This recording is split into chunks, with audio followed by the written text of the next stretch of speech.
Hello students, welcome to online classes. मैं वीरभान आपका स्वागत करता हूं।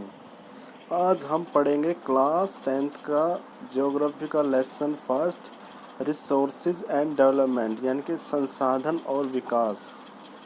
Can you identify and name the various item used in making life comfortable in our villages and towns. यानी कि क्या आप उन चीज़ों के विभिन्न प्रकार की जो चीज़ें हैं उनके नामों को आप पहचान सकते हैं जिन्होंने आज हमारे गाँव में भी और शहरों में भी हमारे जीवन को आरामदायक बना दिया है। List the item and name the material used in their making. उन आइटम की एक लिस्ट बनाओ और उनके अंदर जो मटेरियल यूज़ किया जाता है बनाने में उसको वहाँ पे यूज करो। Everything available in our environment which can be used to satisfy our needs provided it is technological accessible, economical, feasible and culturally acceptable can be termed as resources। यानी कि हर वो चीज़ जो हमें हमारे environment से मिलती हैं, हमारे environment में उपलब्ध है, which can be used to satisfy our need, जिसको हम अपनी ज़रूरतों को संतुष्ट करने के लिए यूज कर सकते हैं। प्रोवाइडेड इट इज़ टेक्नोलॉजी, जिसको हम अपने टेक्नोलॉजी के द्वारा एक्सेसिबल पहुंच के का अपने यूज के काबिल बना लेते हैं। इकोनॉमिकली फिजिबली, जिसको हम आर्थिक तौर पे व सांस्कृतिक तौर पे जो कि स्वीकार्य हैं, उन सब चीज़ों को ही क्या बोलते हैं, हम रिसोर्स बोलते हैं। देखो यहाँ पे ये डायग्राम बनाया हुआ है। फिजिकल एनवायरनमेंट यानी कि नेचर, प्रकृति, और साइड ये ट्रायंगल है और एक नीचे देखा हुआ टेक्नोलॉजी और दूसरी तरफ है इंस्टीट्यूशन यानी कि संस्था, और बीच में क्या है, ह्यूमन बीइंग। यानी कि इन सब के बीच में क्या है, इंटरडिपेंडेंट रिलेशनशिप मीन्स, यानी कि वो एक दूसरे के ऊपर क्या है, डिपेंडेंट है और वही संसाधन बनाते हैं। यानी कि यहाँ पे ये बताया गया है कि जो ह्यूमन बीइंग है वही इनको क्या बना रहा है, संसाधन बना रहा है। The process of transformation of things available in our environment involves an interactive relationship between nature, technology and institution. यानी कि जो process of transformation of things, यानी कि किसी वस्तु को चेंज करने की, ट्रांसफॉर्मेशन मीन्स होता है चेंज, जो चेंज करने की जो प्रणाली है जो कि हमारे एनवायरनमेंट में उपलब्ध है, involve N interactive relationship between nature, technology and institution, जिसमें नेचर, टेक्नोलॉजी और इंस्टीट्यूशन में क्या है, एक रिलेशनशिप है, होता है।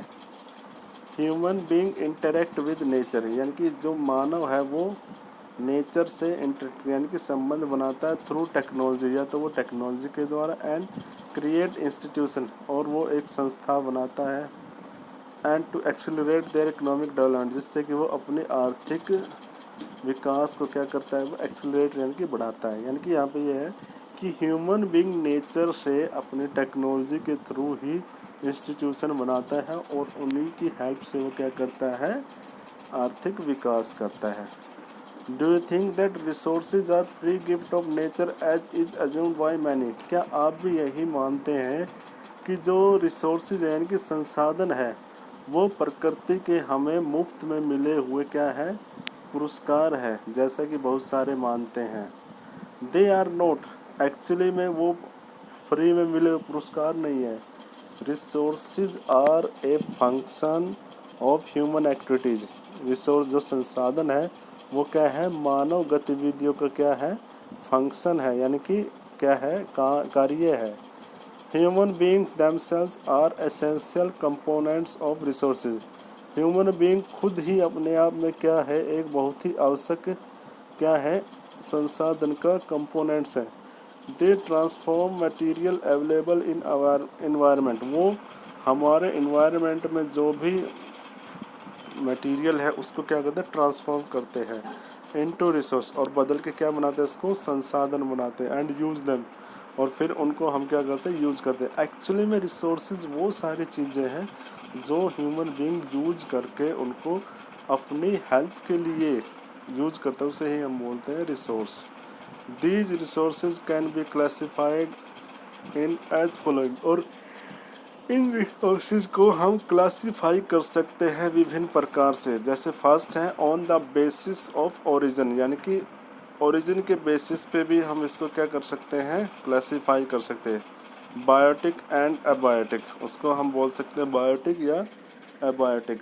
On the basis of exhaustibility, यानी कि पहला तो ये है बेसिस ऑफ ओरिजिन, यानी कि इसका उत्पत्ति कहाँ से, ये बायोटिक होते हैं या एबायोटिक, या तो पानी से होते हैं और या तो जलीय रिसोर्सेज होते हैं, और या फिर होते हैं एबायोटिक, जो यानी कि जो दूसरी या पृथ्वी से होते हैं, जो जल से नहीं मिलते, वो भी संसाधन होते हैं। On the basis of exhaustibility, exhaustibility होते हैं समाप्तता, यानी कि इसमें क्या होता है रिन्यूएबल, यानी कि वो संसाधन जिनको हम रिन्यू कर सकते हैं, एंड नॉन रिन्यूएबल जिनको हम दोबारा से पुनर्भरण नहीं कर सकते, उन्हें बोलते हैं हम नॉन रिन्यूएबल।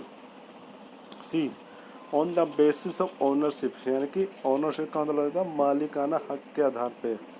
इंडिविजुअल यानी कि एकात्मक, कम्युनिटी सामुदायिक, नेशनल और इंटरनेशनल, यानी कि कोई रिसोर्स होता है किसी व्यक्ति विशेष का होता है या किसी समुदाय विशेष का होता है या किसी राष्ट्र का होता है या फिर अंतर्राष्ट्रीय होता है।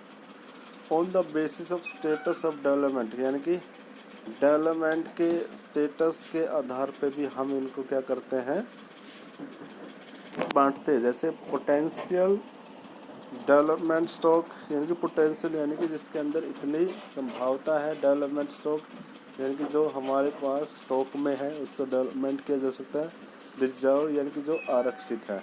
इस प्रकार हम इनको क्या कर सकते हैं, रिसोर्सेज को क्लासीफाई कर सकते हैं। ये जो डायग्राम है ना, ये डायग्राम में आप इसको डायग्राम को अच्छे से बनाना और इसमें आपको ये बिल्कुल क्लियर हो जाएगा। जैसे ये है, ये बनाया रिसोर्स, यहाँ से रिसोर्स होता है, नेचर से मिलता है और ह्यूमन बीइंग से। नेचर से क्या मिलता है, रिसोर्स, या तो वो रिन्यूएबल होता है जिसको हम रिन्यू कर सकते हैं, यानी कि दोबारा से उत्पादन कर सकते हैं, नॉन जिसको दोबारा नहीं कर सकते।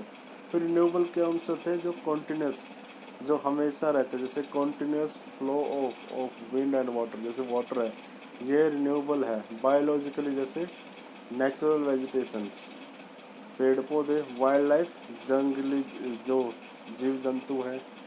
नॉन रिन्यूएबल देखो कैसे, जैसे मेटल है, मेटल को हम रिसाइकल कर सकते हैं लेकिन वो इतना ज़्यादा यूज़ करेंगे वो दोबारा नहीं मिल सकता। जैसे फॉसिल फ्यूल है, तेल है, जो हमारा ऑयल प्रोडक्ट है वो हमारे फॉसिल फ्यूल होते हैं, जैसे पेट्रोल, डीजल और कोयल। ह्यूमन बीइंग कैसे है, स्ट्रक्चर एंड इंस्टीट्यूशन, वो स्ट्रक्चर और इंस्टीट्यूशन बनाता है। और क्वांटिटी एंड क्वालिटी, यानी कि मानव की संख्या और वो कितने पढ़े लिखे टेक्नीशियन है, वही तो रिसोर्सेज बनाते हैं। ठीक है, तो ये हो गया रिसोर्सेज का क्लासिफिकेशन।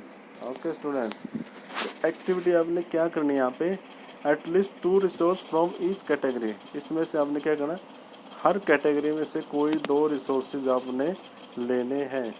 ठीक है, और फिर उसको आपने कैटेगराइज करना है। जैसे ओके, नेक्स्ट है टाइप्स ऑफ रिसोर्सेज, यानी कि रिसोर्सेज के प्रकार, संसाधनों के प्रकार। On the basis of origin, biotic resources, these are obtained from biosphere and have life such as human being, flora, fauna, fishery, livestock etc.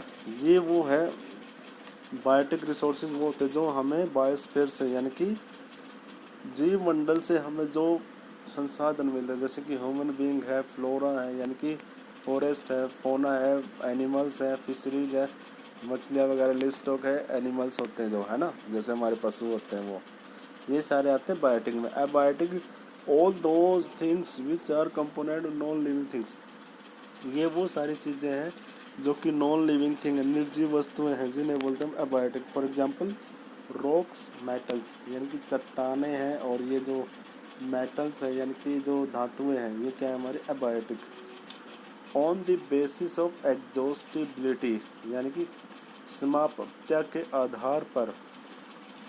Renewable resources, the resources which can be renewed और reproduce by physical, यानी कि वो resources जिनको हम renew कर सकते हैं और दोबारा उसका उत्पादन कर सकते हैं बाय फिजिकल, केमिकल और मैकेनिकल प्रोसेस। उनको हम भौतिकीय और रासायनिक अभिक्रियाओं के द्वारा, जिसको हम बोलते हैं बदल सकते हैं, यानी कि दोबारा से रिन्यू कर सकते हैं या रिप्लेनिश कर सकते हैं, पुनर्भरण कर सकते हैं, उसे हम बोलते हैं क्या? Renewable resources. For example solar and wind energy, यानी कि सोलर एनर्जी और wind energy, water, forest and wild life etcetera. ये सारे के सारे क्या है? हमारे वही रिसोर्सेज है जिनको हम रिन्यू कर सकते हैं। द रिन्यूएबल रिसोर्सेज में further be divided into continuous और फ्लो, और इन्हें रिन्यूएबल रिसोर्सेज को आगे हम कंटिन्यूस और फ्लो में भी क्या कर सकते हैं? डिवाइड कर सकते हैं, जो कि हमने अभी डायग्राम में किया था। नेक्स्ट है नॉन रिन्यूएबल रिसोर्सेज, यानी कि वो रिसोर्सेज जिनको हम दोबारा से रिन्यू नहीं कर सकते, यानी कि पुनर्भरण नहीं कर सकते। These resources occur very long geological times, ये क्या होते हैं? काफ़ी लंबे जियोलॉजिकल टाइम में होते हैं। जैसे मिनरल्स, फॉसिल फ्यूल्स, जैसे हमारे पास खनिज पदार्थ होते हैं, हमारे अर्थ के अंदर फॉसिल फ्यूल होता है, और जो फॉसिल से फ्यूल मिलता है, for example such resources, these resources take millions of year in their formation. इन रिसोर्सेज को बनाने में सैकड़ों करोड़ों साल लग जाते हैं। Some of these resources like metal and are recyclable and some like fossil fuel can not. कुछ मेटल होते हैं जिसको हम रिसाइकिल कर सकते हैं, लेकिन कुछ फॉसिल फ्यूल है जैसे हमारे पेट्रोल, डीजल है, उनको हम रिसाइकल नहीं कर सकते हैं, और वो क्या हो जाते हैं? एग्जॉस्टेड हो जाते हैं अगर हम उनका ज़्यादा यूज़ करते हैं तो।